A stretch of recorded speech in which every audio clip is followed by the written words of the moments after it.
Kwaresma, kipindi cha siku 40 za sala, mfungo na majitoleo, kipindi cha tafakari na toba. Leo tunaenda kuzungumza juu ya liturujia ya Kwaresma, liturujia yenye utajiri kede kede. Liturujia hii huanza siku ya Jumatano ya Majivu, ambapo Wakristo huwekwa ishara ya msalaba kwenye paji la uso kwa kupakwa majivu, ikiashiria toba, unyenyekevu pamoja na hitaji la uongofu.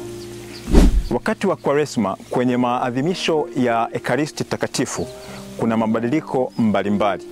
Nyimbo za shangwe na kusifu kama utukufu na haleluya huondolewa, lakini utukufu huweza kuimbwa kipindi cha sikukuu kama vile Yosefu Baba Mlishi. Vifaa vya muziki hupunguzwa wakati wa Kwaresma ili kutengeneza mandhari ya tafakari pamoja na toba. Rangi tunayotumia kanisani wakati wa liturujia ya Kwaresma ni dhambalau, ikiashiria unyenyekevu na toba. Wakati wa Kwaresma tuna ibada mbalimbali, ikiwemo njia ya msalaba.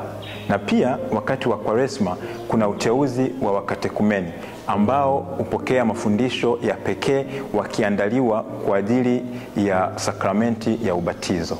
Liturujia ya Kwaresma hufikia tamati wakati wa maadhimisho ya wiki kuu tunapoadhimisha mafumbo matakatifu ya Pasaka. Asanteni sana, merci beaucoup, au revoir, on se voit la prochaine.